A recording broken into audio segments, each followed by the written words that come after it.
Hello दोस्तों, मैं शंकर कुमार आप सबों का झारखंड ऑनलाइन स्कूल में स्वागत करता हूं। तो चलिए आज हम लोग बात करते हैं जो 25 तारीख के पॉलिटिकल साइंस के एग्ज़ाम होने वाले हैं, उसमें जो क्वेश्चन आने की संभावना है उसके विषय में आज हम लोग बात करते हैं।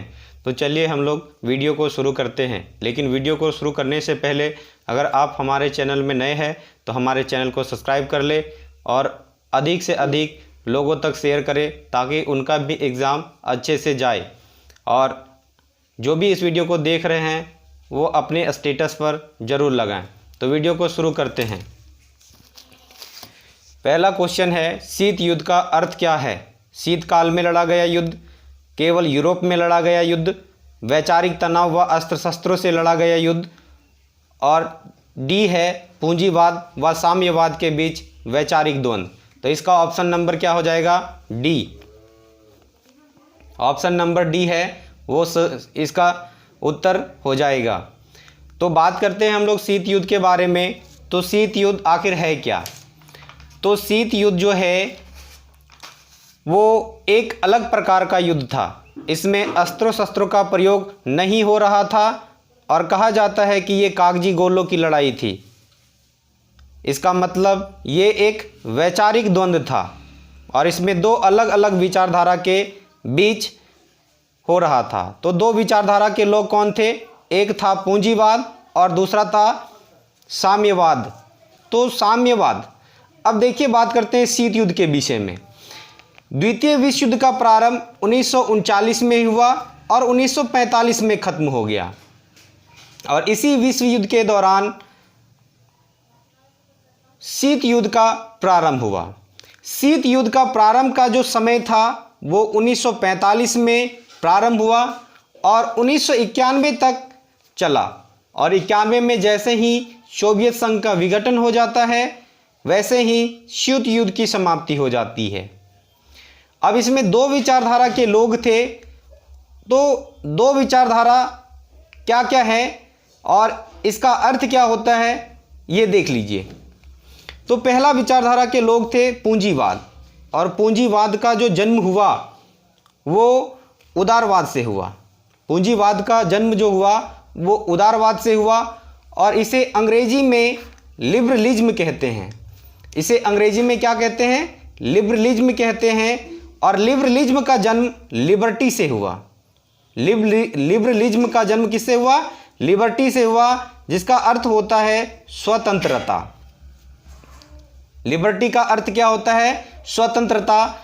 और लिबर्टी का जो जन्म हुआ वो लिबर शब्द से हुआ, जो लैटिन भाषा का एक शब्द है, जिसका अर्थ होता है बंधनों का अभाव, अर्थात बंधनों से मुक्ति। नेक्स्ट है साम्यवाद। दूसरा विचारधारा जो है वो है साम्यवाद और इसका जन्म कार्ल मार्क्स के द्वारा हुआ था। इसका जन्म किसके द्वारा हुआ था?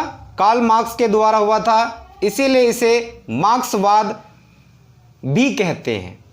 और साम्यवाद का अर्थ होता है आर्थिक समानता पर बल, अर्थात ये आर्थिक समानता पर बल देती है। यहाँ की जनता या साम्यवाद अपनाने वाले जितने भी देश थे वहाँ के लोग आपस में आर्थिक समानता पर बल देते थे। नेक्स्ट क्वेश्चन है, क्यूबा मिसाइल संकट क्या है? क्यूबा मिसाइल संकट क्या है? तो क्यूबा मिसाइल संकट के विषय में बताना है कि यह किसके द्वारा हुई थी। क्यूबा मिसाइल संकट, तो क्यूबा मिसाइल संकट जो है वो यूएसएसआर के द्वारा, अर्थात सोवियत संघ के द्वारा हुई थी। यूएसएसआर का फुल फॉर्म होता है union of Soviet socialist republics, और इसमें 15 राष्ट्र शामिल थे, अर्थात इसे 15 गणराज्य भी कह सकते हैं। अब बात करते हैं कि क्यूबा क्या है। क्यूबा अमेरिका के पास स्थित एक द्वीपीय देश है। अमेरिका के पास स्थित एक द्वीपीय देश है और क्यूबा का इसमें जो शासन कर रहे थे उनका नाम था फिदेल कास्त्रो। फिदेल कास्त्रो के द्वारा क्यूबा में शासन चल रहा था और फिदेल कास्त्रो जो थे वो सोवियत संघ समर्पित सरकार थे। और इस समय यूएसएसआर के राष्ट्रपति निकिता क्रुश्चेव थे और अमेरिका के राष्ट्रपति थे John F Kennedy. John F Kennedy America के राष्ट्रपति थे। और इसका जो रेंज था, ये क्यूबा मिसाइल संकट जो तैनात किया गया था, ये क्यूबा में जो परमाणु मिसाइल तैनात किया गया था, उसका रेंज लगभग अमेरिका के मुख्य भाग के 2 गुना राज्य था। अर्थात अगर ये मिसाइल छोड़ी जाती तो आधा से अधिक अमेरिका तबाह हो जाता। नेक्स्ट हम लोग बात करते हैं, नेक्स्ट है हमारा क्यूबा संकट के समय क्यूबा के सत्ता पर कौन था। तो दोस्तों अभी ही इसका आंसर हमने बताया है। अगर आप लोग इस वीडियो को ध्यान से देख रहे हैं तो आप लोगों को इसका आंसर पता होगा। तो इस समय क्यूबा मिसाइल जो तैनात किया गया था, उस समय क्यूबा के शासक थे फिदेल कास्त्रो। और ऑप्शन नंबर 2 देखिए, क्रुश्चेव, ये यूएसएसआर के राष्ट्रपति थे। क्यूबा मिसाइल के समय, क्यूबा मिसाइल संकट के समय यूएसएसआर के राष्ट्रपति थे। और इसी समय जॉन एफ कैनेडी ये अमेरिका के राष्ट्रपति थे। और ब्रेज़नेव ये यूएसएसआर के ही राष्ट्रपति होते हैं, लेकिन जब क्रुश्चेव, निकिता क्रुश्चेव जब सत्ता से हट जाते हैं तो इसके बाद जो राष्ट्रपति बनते हैं उनका नाम था ब्रेज़नेव। नेक्स्ट हम लोग बात करते हैं सोवियत रूस में साम्यवादी शासन कब समाप्त हुआ। तो साम्यवादी शासन रूस में कब समाप्त हुआ? 1917 में साम्यवादी सरकार का अंत हुआ। अब बात करते हैं साम्यवादी शासन के विषय में। तो साम्यवादी शासन जिस समय हो रहा था, उस समय यहाँ के जो राष्ट्रपति थे व्लादिमीर लेनिन, व्लादिमीर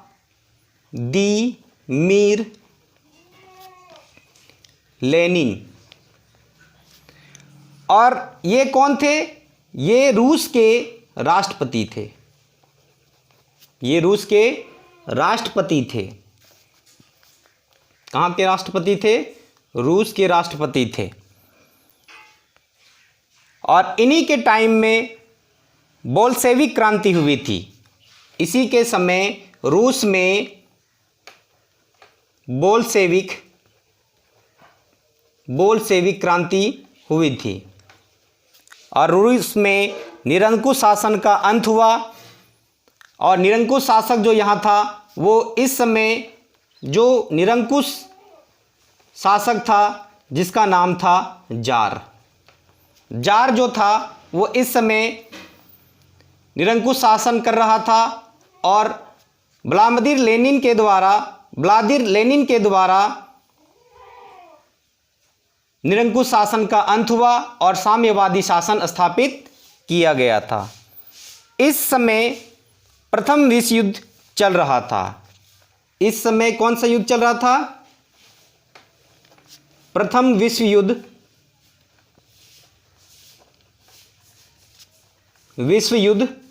चल रहा था। और प्रथम विश्व युद्ध का समय क्या था? 1914 से लेकर के 1918 जो था वो प्रथम विश्व युद्ध का काल था। और प्रथम विश्व युद्ध 1914 से 18 तक चला था। इसमें 2 गुट थे। इसमें भी 2 गुट थे। एक का नाम था ट्रिपल अंतात, जिसमें रूस, ब्रिटेन, फ्रांस और इटली थे। और एक तरफ ट्रिपल अलायंस था।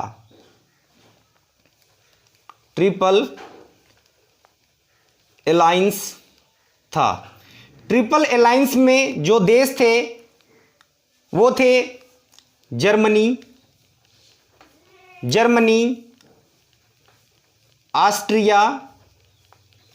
ऑस्ट्रिया और हंगरी।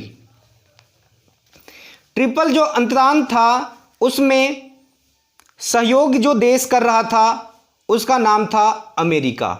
अमेरिका इस युद्ध में शामिल नहीं हुआ, लेकिन इसमें जो सहयोग कर रहा था वो था अमेरिका, और इसमें विजेता देश थे ट्रिपल अंतरांत, विजेता देश थे।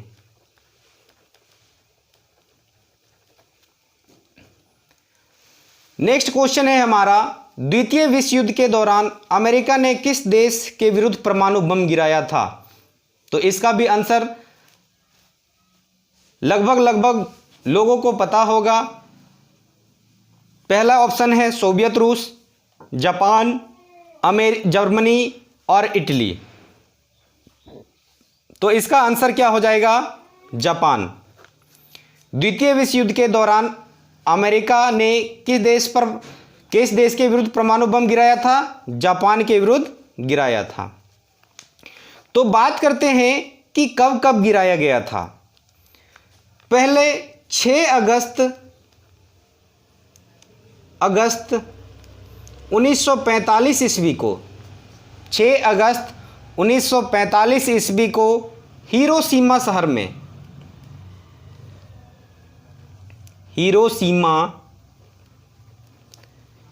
में परमाणु बम गिराया था, जिसका कोड नेम था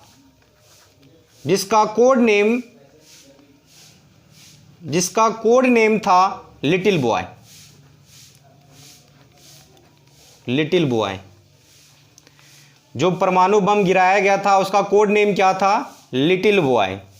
और दूसरा जो गिराया गया था वो था 9 अगस्त 1945 ईस्वी को, और ये कहां पे गिराया गया था? नागासाकी में गिराया गया था। ये जापान के ही 2 शहर है, एक है हिरोशिमा और दूसरा है नागासाकी, और इसमें जो कोड था परमाणु बम का उसका नाम था फैटमैन।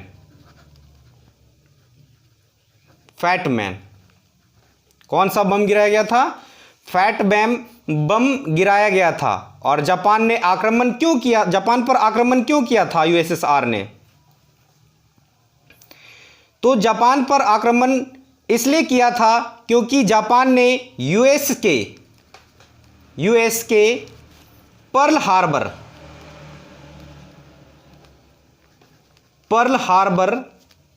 बंदरगाह पर आक्रमण किया था, और जापान ने इसके ऊपर आक्रमण किया और अमेरिका द्वारा धुरी राष्ट्रों को हथियार देने से मना कर दिया था। इसीलिए जापान ने पर्ल हार्बर पर आक्रमण किया था,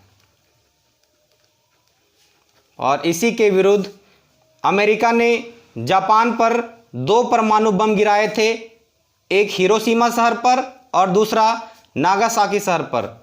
जो हिरोशिमा पर जो बम गिराया था परमाणु बम, उसका कोड नेम था लिटिल बॉय, और जो नागासाकी पर गिराया था उसका नाम था फैटमैन। नेक्स्ट हम लोग बात करते हैं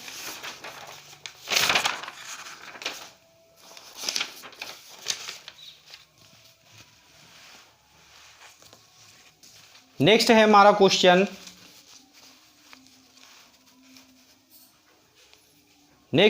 क्वेश्चन, परमाणु हथियार संपन्न राष्ट्र के बीच युद्ध की संभावना कम होती है, इस सिद्धांत को कहते हैं। क्या कहते हैं इस सिद्धांत को? ऑप्शन नंबर ए अवरोध, बी अपरोध, ऑप्शन नंबर सी पृथकतावाद, और डी है तटस्थता। तो इसका ऑप्शन नंबर क्या हो जाएगा? ऑप्शन नंबर बी इसका क्या हो जाएगा? राइट आंसर हो जाएगा अपरोध। अपरोध क्या हो जाएगा? इसका सही जवाब हो जाएगा अपरोध।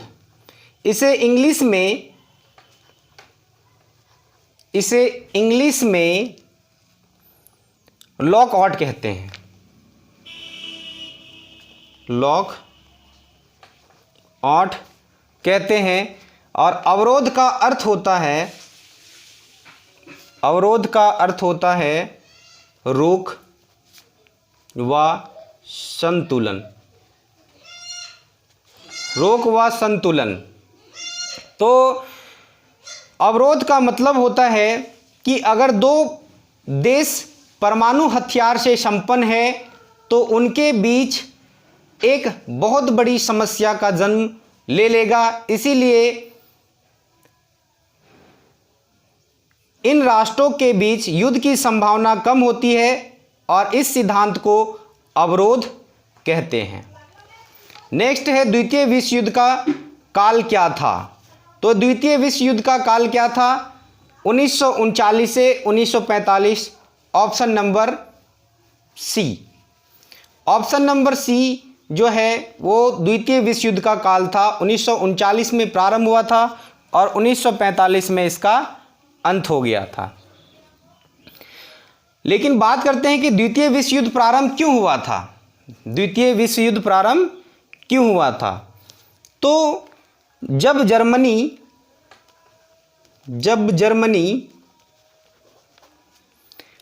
ने पोलैंड पर आक्रमण कर दिया, जब पोलैंड पर आक्रमण कर दिया और यहीं से द्वितीय विश्व युद्ध की प्रारंभ होती है। और इसमें भी दो गुट थे, इसमें भी कितने गुट थे? दो गुट थे।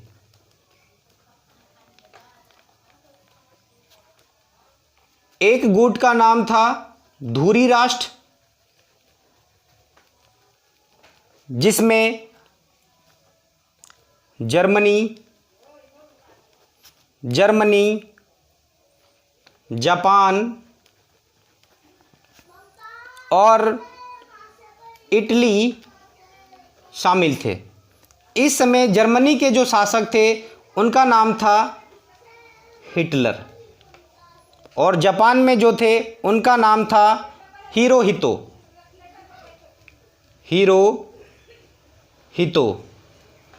और इटली में जो शासक थे उनका नाम था मुसोलिनी।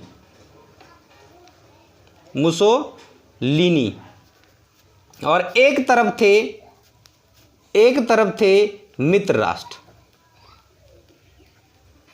एक तरफ कौन थे? मित्र राष्ट्र थे।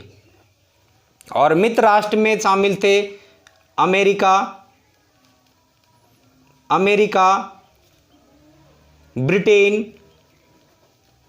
ब्रिटेन और सोवियत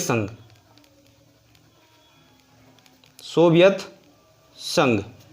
तो इस समय अमेरिका के जो राष्ट्रपति थे उनका नाम था रूजवेल्ट, ब्रिटेन में जो शासक थे उनका नाम था चर्चिल और सोवियत संघ में जो थे उनका नाम था स्टालिन। तो इस प्रकार से यही सब क्वेश्चन जो है वो आपके एग्ज़ाम में आने वाले हैं। तो और भी जो आगे का क्वेश्चन है उसको देखने के लिए हमारे साथ जुड़े रहें और चैनल को सब्सक्राइब करना ना भूलें। धन्यवाद।